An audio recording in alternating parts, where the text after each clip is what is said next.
Tanvi S. Gowda. Welcome to my channel Tanvi Vlogs. ಇವತ್ತು ನಾನು ಮೈಸೂರಿನ ನೆಕ್ಸಸ್ ಮಾಲ್ಗೆ ಹೋಗಿದ್ದೀನಿ. ನಾನು ನೆಕ್ಸಸ್ ಮಾಲಲ್ಲಿ ಗೇಮ್ಸ್ ಆಡಿದೆ. ಅದು first zip liner, roller coaster ಹಾಗೂ ಬೈಕ್ ರೈಡ್. ನಾನು ಅಲ್ಲಿ ನೋಡಿದೆ. ಅಲ್ಲಿ ತುಂಬ ವೆರೈಟಿ ಆಫ್ ಗೇಮ್ಸ್ ಇತ್ತು. ಹೋಗಿ ನಾನು ಆಟ ಆಡಿದೆ. ಫಸ್ಟ್ ಆಡಿದ್ದು ಜಿಪ್ ಲೈನರ್. ನಾನು ಜಿಪ್ ಲೈನರ್ ಭಯ ಇರುತ್ತೆ ಅಂತ ಅನ್ಸ್ಕೊಂಡಿದ್ದೆ, ಆದರೆ ಅದು ಮೀಡಿಯಂ ಆಗಿತ್ತು. ತುಂಬ ಭಯ ಇದ್ದಿದ್ದು ಹಾಗೆ ಭಯ ಇಲ್ಲದೆ ಇರೋದು ಅಂತ ಅನ್ಕೊಂಡಿದ್ದು. ನಾನು ರೋಲರ್ ಕೋಸ್ಟರ್ ಆದರೆ ಭಯ ಇಲ್ಲದೆ ಇರೋದು ಬೈಕ್ ರೈಸ್. ಬೈಕ್ ರೈಸಲ್ಲಿ ಅಷ್ಟೊಂದೇನು ಮಾತಾಡೋಲ್ಲ ನಾನು. ಇಟ್ ಈಸ್ ನಾಟ್ ಚೆನ್ನಾಗಿರಲಿಲ್ಲ ನನಗೆ ಬೈಕ್ ರೈಸ್ ಮಾತ್ರ. ಅದು ಬೇಸ್ಟ್ ಆಗಿತ್ತು, ನನಗೇನು ಇಷ್ಟ ಆಗಲಿಲ್ಲ. ಅದು 1 year 2 years ಬೇಬಿ ಆಡೋದು ಅಂತ ಇತ್ತು ನನಗೆ.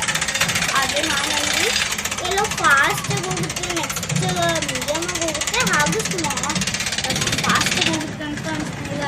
ಆದರೆ ಅಲ್ಲಾಗಿದೆ ಬೇರೆ ಥರ. ನಾನು ಹೋಗಿ ಆಟ ಆಡೋಕೆ ಕೂತ್ಕೊಂಡೆ. ಅದು ಅಲ್ಲಿ ನಾನು ಕೂತ ತಕ್ಷಣ ಯಾವುದೋ ಚಿಕ್ಕ ಮಕ್ಕಳು ಆಡೋ ಥರ ಅಂತ ಅನಿಸ್ತು. ಬಂದ ತಕ್ಷಣ ನನಗೆ ತಲೆ ಸುತ್ತು ಕೂಡ ಬಂತು. ಹಾಗೆ ನಾನು ಬೈಕ್ ರೈಸ್ ರೋಲರ್ ಕೋಸ್ಟರಲ್ಲಿ ಕೂತ ತಕ್ಷಣ 3 ರೌಂಡ್ಸ್ ಇತ್ತು. ಆ 3 ರೌಂಡ್ಸ್ ನಾನು ಕೂತ ತಕ್ಷಣ 1 ರೌಂಡ್ ಟ್ರೈ ಮಾಡೋಣ ಹೇಗಿರುತ್ತೆ ಅಂತ ಹೋದರೆ ತುಂಬ ಭಯ ಆಗೋಯ್ತು. ಕಾಲು ಕೂಡ ನಡುಗ್ತಿತ್ತು ನನಗೆ. ನಾನು ಯಾಕೆ ಗೇಮ್ಸ್ ಆಡಿದೆ ಅಂತಂದರೆ ನನಗೂ ಆ ಥರ ಗೇಮ್ಸ್ ಜಿಪ್ ಲೈನರ್ ಹಾಗೂ ರೋಲರ್ ಕೋಸ್ಟರ್ ಆಡಬೇಕು ಅಂತ ಆಸೆ ಇತ್ತು. ಆದರೆ 2 ಗೇಮ್ಸು ಆಡಿದೆ. ಆಮೇಲೆ ಇನ್ನೂ ಒಂದಷ್ಟು ಗೇಮ್ಸ್ ಆಡಬೇಕು ಅಂತ ಆಸೆ ಆಯಿತು ನನಗೆ. ನಾನು ನೆಕ್ಸ್ಟ್ ಹೋಗಿದ್ದು ಆಸೆ ಆಯ್ತಲ್ವಾ ಅಂತ ನಾನು ನೆಕ್ಸ್ಟ್ ಹೋದೆ, ಅದು ಬೈಕ್ ರೇಸ್ಗೆ. ಆದರೆ ಅಷ್ಟೊಂದೇನು ಚೆನ್ನಾಗಿದೆ.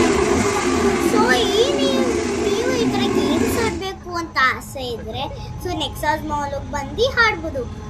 ಇನ್ನೂ ವೆರೈಟಿ ಆಫ್ ಗೇಮ್ಸ್ ಇತ್ತು, ಆದರೆ ನಾನು ಹೋಗಲಿಲ್ಲ. ತುಂಬ ಲೇಟಾಗಿ ಮನೆಗೆ ಹೋಗ್ತೀನಿ. ಈ ವಿಡಿಯೋ ನಿಮಗೆ ಯಾರು ಇಷ್ಟ ಆಗಿದೆ ಲೈಕ್ ಮಾಡಿ, ಶೇರ್ ಮಾಡಿ, ಸಬ್ಸ್ಕ್ರೈಬ್ ಮಾಡಿ ಹಾಗೂ ಕಾಮೆಂಟ್ ಮಾಡೋಣ ಮರಿಬೇಡಿ. Thank you for watching my video. Lots of love.